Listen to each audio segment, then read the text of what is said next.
ईद का दिन ओवरसीज पाकिस्तानियों के नाम, ये एक सच्ची कहानी है। मैंने देखा कि एक शख्स जो है वो अपनी जवानी में बाहर चला गया और उसने बाहर तकरीबन जो है 10 साल लगाए। उसमें उसने अपने 3 बहनों की शादियां की और 2 भाइयों की शादियां की, माँ बाप की खूब खिदमत की और 10 साल लगाने के बाद जो है वो वापस आया और उसने अभी तक अपनी शादी नहीं करवाई थी। उधर कोई मसला बन गया और वो पाकिस्तान में आ गया। अब जब वो पाकिस्तान में आ गया तो उसके जो भाई शादीशुदा थे और जो बहनें शादीशुदा थी और जो वालिदैन थे, कोई भी उसकी वैसे इज्जत नहीं कर रहा था जैसे वो मुल्क से बाहर था और सारे उसकी इज्जत कर रहे थे, उससे पैसे खा रहे थे, दिन रात हाजी साहब हाजी साहब हाजी साहब होती थी। यहाँ तक कि अब उसके तमाम जो बहन भाई हैं उसकी गिबतें शुरू कर दी और माँ बाप भी जो हैं उनका पहले जैसा रवैया ना रहा। ये मैं सच बात आपको बता रहा हूँ।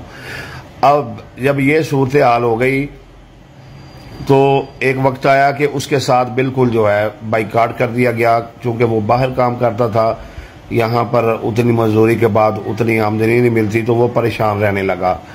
अब इसी सूरत हाल में जो है घर के तमाम अफराद जो हैं पहले उससे हर बात में मशवरा करते, उसकी बात मानते, अब इस चीज़ को भी तर्क कर दिया गया। तो यहाँ तक कि उसके जो छोटे भाई हैं उसे बदतमीजी करने लगे, बद अखलाकी से पेश आने लगे, गाली गलौज करने लगे। और फिर एक वक्त आया कि भाइयों ने बड़े भाई पर जिसने उन्हें 10 साल खिलाया था, पिलाया था, उनकी शादियाँ की थी, उन पर बहुत ज़्यादा खर्च किया था, उसका मुकम्मल जो है वो बाइकाट कर दिया।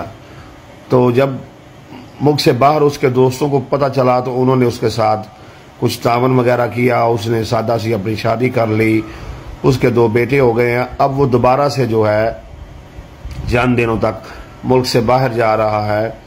तो अब वही बहन भाई जो हैं दोबारा से उसे गले मिल रहे हैं, हाजी साहब बोल रहे हैं, एहतराम कर रहे हैं। मगर उसने मुझे कहा है कि भाई जो चीज़ मैंने इन 10 सालों में सीखी है वो गलती मैं दोबारा नहीं दोहराऊंगा। देखें, आप वालिदैन की जितनी हो सके खिदमत करें, बहन भाइयों की जितनी हो सके खिदमत करें, लेकिन ये बात ज़हन में रखें कि हालात हमेशा एक जैसे नहीं रहते। आप अपना भी कोई अकाउंट खुलवाएं, उसमें भी अपने पैसे सेव करते रहें, कोई प्लाट खरीद लें, कोई दुकान मकान खरीद लें और वक्त पर अपनी शादी करें, वक्त पर आपके बच्चे हो जाएं, ताकि आप जो है किसी मुश्किल का, मुसीबत का आपको सामना ना करना पड़े। वगरना बहन भाइयों का तब्दील रवैया जो है वो बहुत तकलीफ देता है।